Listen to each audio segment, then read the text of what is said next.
দেখুন, রাজনৈতিক ভূমিকম্প 2024-এর 5 আগস্ট বাংলাদেশে অনুভূত হয়েছিল এবং সেই ভূমিকম্পের কম্পন ভারতের রাজধানী দিল্লি এবং কলকাতাতেও একই রকম ভাবে প্রকম্পিত করেছিল। কিন্তু আজকে সকালে যে ভূমিকম্প হয়েছে সেটি আক্ষরিক অর্থেই ঢাকা, কলকাতা সহ আমাদের এই গোটা অঞ্চলের মানুষকে কাঁপিয়ে তুলেছে। আর এই ভূমিকম্পের কারণ এবং এই যে আমরা অসংগঠিতভাবে নগরায়নের ফলে পরবর্তী সময়ে যে কোনো ভূমিকম্পে এই দুটো শহর কতটা সুরক্ষিত বা কতটা অরক্ষিত সেটি এখন সমস্ত রাজনৈতিক প্রশ্নের ঊর্ধ্বে জায়গা করে নিয়েছে। প্রিয় দর্শক, আজকে আমরা রাজনৈতিক ভূমিকম্প থেকে সরে গিয়ে বরং আমরা ভৌগোলিক ভূমিকম্প, যেটি কিছুক্ষণ আগে আমরা সকলেই টের পেয়েছি। মাত্র 10 থেকে 12 সেকেন্ডের এই ভূমিকম্প, তার মধ্যেই দুই দিকের মানুষ দৌড়ে বেরিয়ে এসেছেন। বাংলাদেশের ঢাকা আর আমাদের কলকাতা,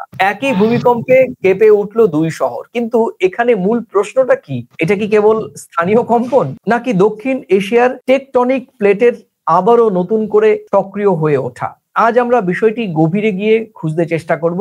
রাজনীতিও এর সঙ্গে যুক্ত থাকবে। প্রিয় দর্শক, প্রতিদিনকার মতো আজকেও আমি আপনাদের সঙ্গে সুব্রত আচার্য এবং আমার সঙ্গে আজকে রাজনৈতিক ভূমিকম্প এবং আমরা কিছুক্ষণ আগে যে ভূমিকম্প অনুভব করলাম সেই ভূমিকম্প নিয়ে আজকের আলোচনার সঙ্গী সাংবাদিক, বিশ্লেষক, প্রথম কলকাতার ডেপুটি এডিটর পরমাশিস ঘোষ সাহেব। পরমাশিস, তোমাকে কলকাতার স্ক্রিনে স্বাগত। পরমাশিস, আমরা তো 2024-এর 5 আগস্টের ভূমিকম্পের কথা বললাম, সেগুলো তো রাজনৈতিক ভূমিকম্প, কিন্তু বাস্তবিক অর্থে আজ 21শে নভেম্বর শুক্রবার ভারতীয় সময় সকাল 10টা 10 মিনিটে এবং বাংলাদেশের সময় সম্ভবত সকাল 10টা 38 মিনিটে যে 5.7 রিক্টার স্কেলের যার মাত্রা রেকর্ড করা হয়েছে, সেই ভূমিকম্পের ফলে বাংলাদেশে বেশ কিছু জায়গা থেকে ক্ষয়ক্ষতির খবর পাওয়া যাচ্ছে এবং বেশ কয়েকজনের মৃত্যুর খবরও পাওয়া গিয়েছে। একই রকম ভাবে আমাদের পশ্চিমবঙ্গে, বিশেষ করে উত্তরবঙ্গ যেটা বাংলাদেশ লাগো, আমাদের উত্তর 24 পরগনা, দক্ষিণ 24 পরগনা কিছু এলাকায় এবং একদম আমরা যে শহরে বাস করি রাজধানী কলকাতাতেও কিন্তু ভূমিকম্প অনুভূত হয়েছে। বিশেষ করে আমাদের আইটি সেক্টর, আমাদের যে সল্টলেকে যে আইটি সেক্টর গুলো রয়েছে সেখানে বহুতল ভবন 18, 19, 20 তলা বা 25 তলা রয়েছে, সেখানে প্রচুর সংখ্যক কর্মী তারা আতঙ্কে ছোটাছুটি করতে নিচে নেমে এসেছেন এবং ছোটখাটো আহত বা প্যানিক সবার মধ্যেই ছিল। কিন্তু সবচেয়ে বড় যে প্রশ্ন তোমার কাছে রাখবো, এই ভূমিকম্পে আমরা ঢাকা বা কলকাতা, আমরা কতটা শহরবাসী কতটা নিরাপদ? আমাদের নগরায়ন ব্যবস্থা ঠিক কিভাবে আমাদের সুরক্ষা নিশ্চিত করছে? এক্ষেত্রে নগরায়ন কর্তৃপক্ষ এবং আমাদের ভূমিকা কি? দেখো, আমি তোমাকে একটা কথা বলি, সেটা হচ্ছে যে আমরা নগরায়নের কথা বলছি, কিন্তু নগরায়নের কথা বলতে গেলে আমরা নগরায়নটা কোথায় করছি, কোন মাটিতে দাঁড়িয়ে করছি?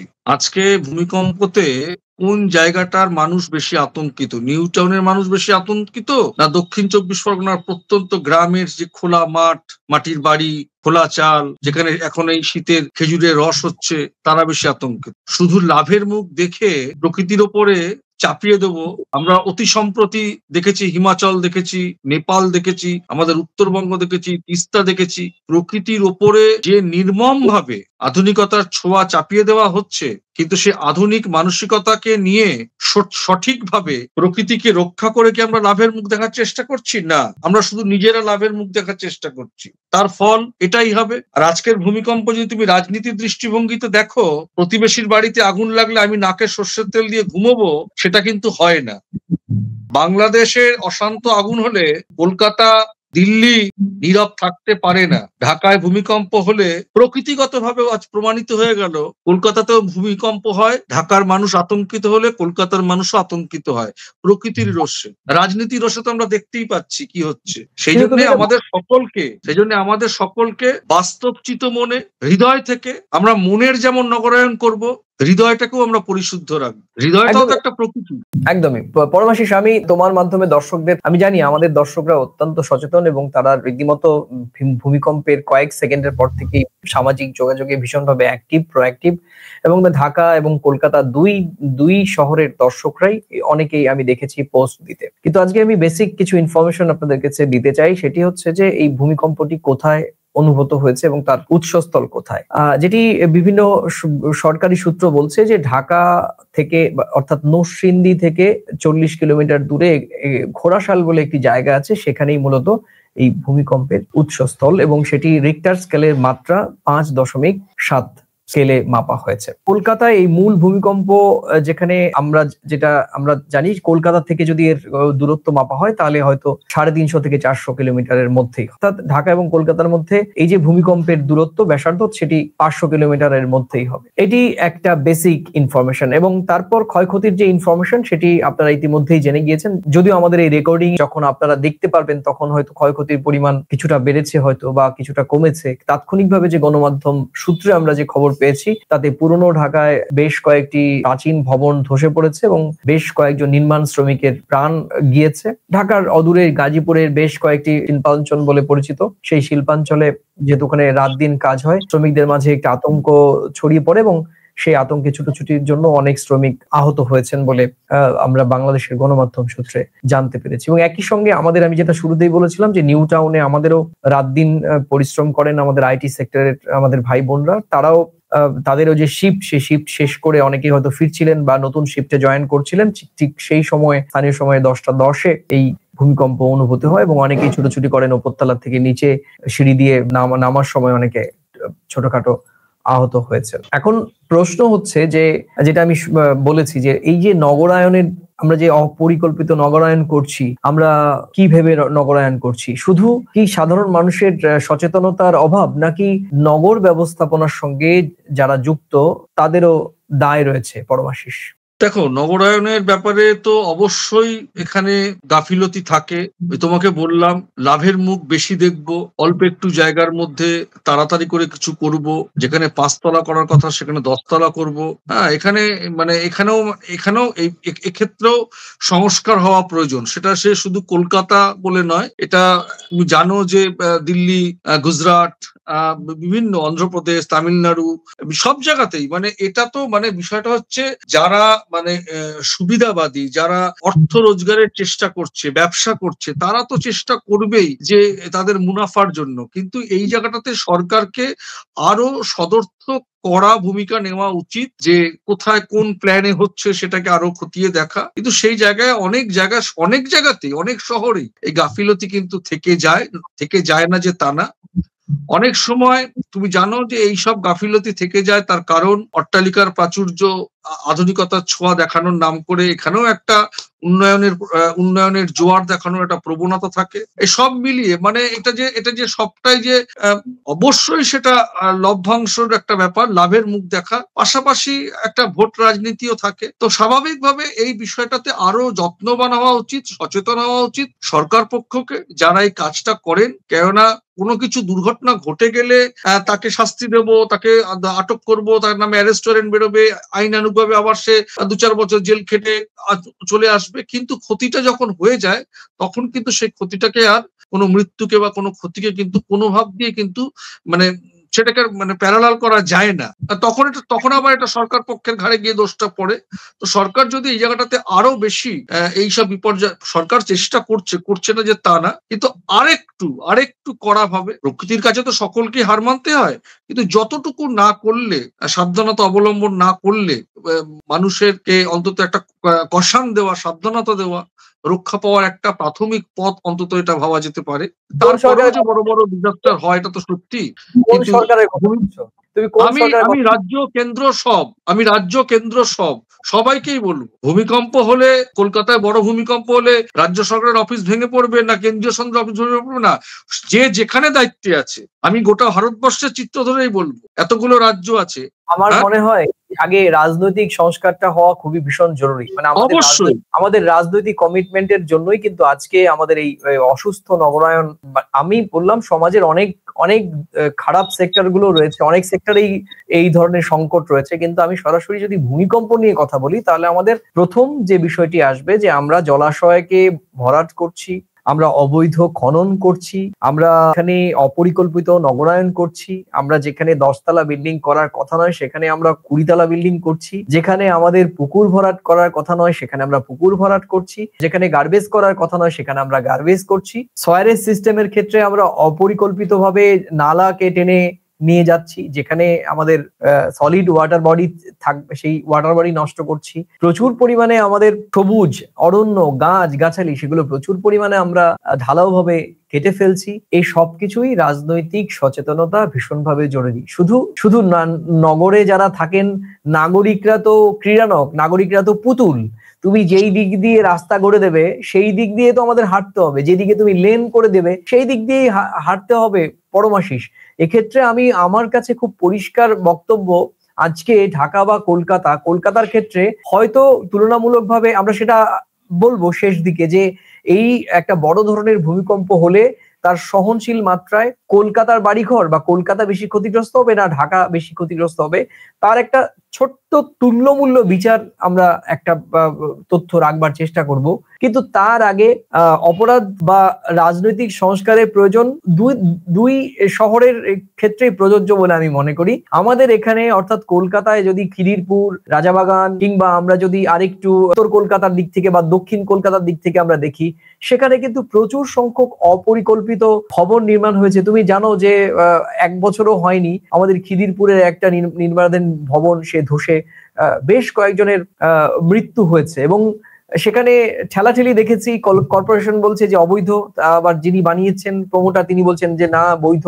অনেক ঘটনা কিন্তু আমরা চোখের সামনে দেখেছি। আজকের এই ভূমিকম্প যদি সহনশীল মাত্রা অতিক্রম করত তাহলে কিন্তু কলকাতারও একটা বড় অংশের ক্ষতি হতো। কেন আজকে এটা রোখা যাচ্ছে না? কারণ হচ্ছে যে আমাদের রাজনৈতিক দলগুলোর কমিটমেন্ট নেই। তারা শুধুমাত্র কোট আনকোট, অধিকাংশকে আমি দায়ী করব না, তবে কেউ কেউ তো রয়েছেন যে তাদের লক্ষ্যই হচ্ছে রাজনৈতিক চেয়ারে বসে টাকা কামানো। তারা 5 থেকে 7 বছর তারা অ্যাক্টিভলি থাকবেন চেয়ারে, কাউন্সিলর বা ব্যুরো চেয়ারম্যান কিংবা সংশ্লিষ্ট পৌরসভার চেয়ারম্যান কিংবা কাউন্সিলর কিংবা পঞ্চায়েত প্রধান কিংবা জেলা পরিষদে তারা থাকবেন। তাদের লক্ষ্যই থাকবে 5 বছরে তারা নির্দিষ্ট মোটা অঙ্কের একটি রোজগার করে। আমি সবাইকে বলছি না, কেউ তারা রাজনীতি থেকে সন্ন্যাস নেবেন বা অন্য কিছু কাজ করবেন। এই মানসিকতা থাকলে কিন্তু আমাদের ভবিষ্যৎ অন্ধকার। এই ধরনের প্রাকৃতিক দুর্যোগ যখন হবে তখন কিন্তু আমরা আর কুলোতে পারবো। এটা আমাদের দিক থেকে হয়েছে, এবং একই রকম ভাবে ঢাকার ক্ষেত্রে আমার নিজস্ব যেটি বিশ্লেষণ, যেহেতু ঢাকা শহরের নগরকে একেবারে ব্যস্ততম এবং ঘিঞ্জিতম নগর হিসেবে বলা হয়, সেক্ষেত্রে বাংলাদেশের অতীত সরকার, বিশেষ করে শেষ যে 15 বছর ক্ষমতাসীন দলটি ছিল, সেই সরকারের অব্যবস্থাপনা, বিশেষ করে নগরায়নের ক্ষেত্রে 2টো সিটি কর্পোরেশন করার পর এই 2টো সিটি কর্পোরেশনের মধ্যে যে ঠেলা ধাক্কা আমরা দেখেছি, রশি টানাটানি দেখেছি, কে কোন দিকে উন্নয়ন করবে সেটা নিয়ে চাপানোতর দেখেছি, এবং টেন্ডারবাজি দেখেছি। আমরা রাজনীতির নামে যে স্বৈর শাসন দেখেছি এই সিটি কর্পোরেশন, উত্তর এবং দক্ষিণ সিটি কর্পোরেশনের মেয়রদের মধ্যে, এবং একেবারেই মানে আঙুল ফুলে কলা গাছ হয়ে যাওয়ার মতো, মানে স্বপ্নের মতো যে এই একজন কাউন্সিলর তিনি মাত্র সবে কাউন্সিলর নির্বাচিত হয়েছেন, সেই নির্বাচন ব্যবস্থা নিয়েও তো প্রশ্ন ছিলই। নির্বাচিত হয়ে যাওয়ার পরে হাজার হাজার কোটি টাকা তারা রোজগার করে। কি করে সম্ভব? তারা সরকার থেকে এই কাউন্সিলর জন্য কত রেমুনারেশন পেতেন, কিন্তু তুমি খোঁজ নিয়ে দেখো তারা হাজার হাজার কোটি টাকার মালিক। কি করে? কারণ একই রকম যে তারা বিভিন্ন জায়গায় প্রমোটিং হচ্ছে, সেখান থেকে স্কোয়ার ফিট অনুযায়ী, কোট আনকোট, অনেকের বিরুদ্ধে অভিযোগ স্কোয়ার ফিট অনুযায়ী তারা টাকা কমিশন নিচ্ছেন। বা সিন্ডিকেট, একটা বহুতল ভবন হচ্ছে, সেই বহুতল ভবনটি অবৈধ জায়গায় হচ্ছে কিনা, বৈধ জায়গায় হচ্ছে, কোনো ওয়াটার বডি বুঝিয়ে হচ্ছে কিনা সেটা নয়। সিন্ডিকেট প্রথম হচ্ছে যে সিন্ডিকেটের একটা বড়, সেখানে ইট, কাঠ, বালি, রড, সিমেন্ট, প্রকৌশলী সমস্ত কিছু, সেই পলিটিক্যাল যারা পাওয়ারে থাকেন তারা সেই জায়গা থেকে কমিশন খান, এবং তারপর তো ফ্ল্যাট বিক্রি করার সময় প্রতি ইঞ্চিতে কমিশন বাজি হয় বলে আমাদের কাছে খবর রয়েছে। আমরা জানি না যে এই অভিযোগে আপনারা কতজন অভিযুক্ত, এবং আমার এই বক্তব্যের সঙ্গে আপনারা কতজন সহমত কিংবা ভিন্নমত, কিন্তু বাস্তবতা বলছে যে আমাদের রাজনৈতিক আমরা রাজনৈতিকভাবে যদি সৎ না হই, আমাদের দেশে সেটা ভারত কিংবা বাংলাদেশের যেখানেই হোক, আমরা রাজনৈতিকভাবে যদি সৎ না হই তাহলে কিন্তু অদূর ভবিষ্যতে ছোটখাটো যে কোনো ভূমিকম্পই কিন্তু বড় ধরনের বিপর্যয় ডেকে আনতে পারে।